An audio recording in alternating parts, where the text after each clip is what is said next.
Picture this. It's 2 a.m. A warship is cutting through open water, hundreds of miles from land. Every screen on the bridge is glowing green, showing exact position, exact speed, exact heading. Then, in 1 second, everything goes blank. No position, no heading, no idea where they even are anymore. That's not a scene from a movie. That's what militaries around the world are quietly preparing for right now. Because GPS, the thing your phone uses to find the nearest coffee shop, is also the backbone of modern warfare, and it can be switched off, jammed, spoofed, turned into a weapon against the very people who rely on it.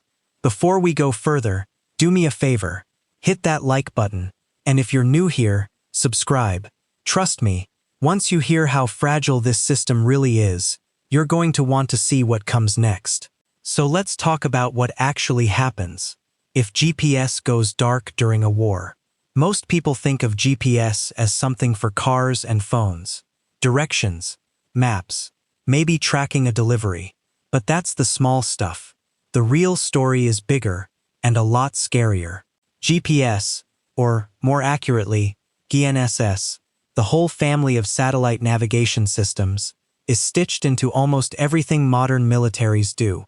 Precision-guided bombs use it to hit exact coordinates, instead of missing by a mile. Ships use it to navigate without running into rocks or each other. Troops use it to know exactly where they are on a featureless battlefield, sometimes at night, sometimes in a sandstorm, sometimes underground. Even the timing signal from GPS satellites, not just the location data, the actual clock, is used to sync banking systems, power grids, and communication networks. That last part surprises people. GPS isn't just about where, it's about when.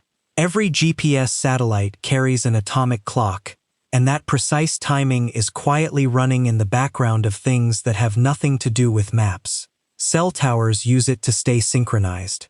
Stock exchanges use it to timestamp trades down to the millisecond. So when people say turn off GPS, they're not just talking about someone getting lost. They're talking about chaos rippling through systems most of us never even think about. Now here's the uncomfortable truth. You don't actually have to destroy a satellite to break this system. That's the old way of thinking about it. Blow up the satellite, kill the system. Too expensive, too obvious, too likely to start a bigger war than anyone wants. The real threat is quieter than that. It's called jamming and spoofing, and it's already happening today, in live conflict zones, right now, as you're watching this. Jamming is simple in concept. You flood an area with radio noise on the same frequency GPS satellites use. The receiver, in a missile, a plane, a soldier's radio, gets overwhelmed and just loses the signal. No position, no guidance. It's like trying to hear a whisper at a rock concert. Spoofing is the sinister cousin. Instead of just drowning out the signal, you fake it. You send a fabricated GPS signal that's stronger than the real one, and the receiver believes it.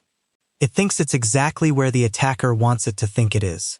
A ship's navigation system can show it sailing calmly through open water, while it's actually drifting straight toward a coastline, or worse, into hostile territory. Pilots have reported this. Sailors have reported this. It's not theoretical anymore.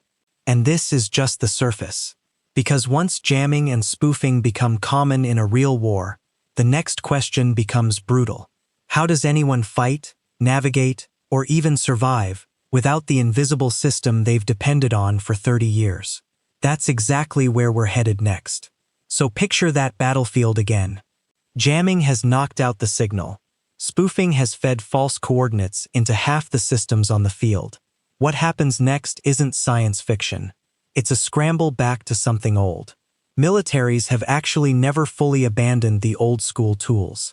Compasses, paper maps, star navigation, inertial navigation systems that track movement using motion sensors instead of satellites. Submarines have used this kind of technology for decades because underwater, GPS signals don't even reach. A submarine calculates its position using speed, direction, and time, constantly correcting itself without ever looking at the sky. That's the backup plan hiding in plain sight. If GPS goes dark, ships and aircraft fall back on inertial systems. They're not as precise. Drift builds up over time, small errors stacking into bigger ones the longer you go without a satellite fix. But they keep things moving. They keep a ship from becoming a floating question mark in open water. For ground troops, the fallback gets more human. Paper maps, compasses, landmarks, old-fashioned dead reckoning, knowing your speed, your direction, and how much time has passed, then doing the math in your head. It sounds almost primitive next to a glowing screen showing your exact coordinates. But it works, and it can't be hacked, jammed, or spoofed. You can't cyber-attack a paper map. There's also a race happening right now, quietly, to build backup systems that don't rely on satellites at all. Some militaries are testing quantum sensors, devices that can measure position using the physics of atoms instead of a signal from space. Others are expanding ground-based radio navigation systems, similar to what existed before GPS was even invented. So there's always a fallback that isn't sitting hundreds of miles up in orbit, where it's easy to interfere with. And this is the part that should genuinely worry people. Wars fought 50 years from now might not be won by whoever has the most tanks or the most soldiers. They might be won by whoever has the most resilient navigation. Whoever can still tell time, still tell direction, still hit a target when the satellites go quiet. Because here's the thing nobody likes to say out loud. GPS was built during peacetime, for a world that assumed the sky would always be open and friendly. Nobody designed it thinking an enemy would flood the airwaves with fake signals or drown out the real ones on purpose. It was built for convenience first, resilience second. And that gap, that assumption, is exactly what modern militaries are scrambling to fix before it gets tested in a war big enough that losing GPS actually decides who wins. So next time your phone casually tells you to turn left in 400 feet, remember, that same invisible system is quietly holding together warships, fighter jets, and power grids around the world. And somewhere out there, someone is already testing how to make it disappear.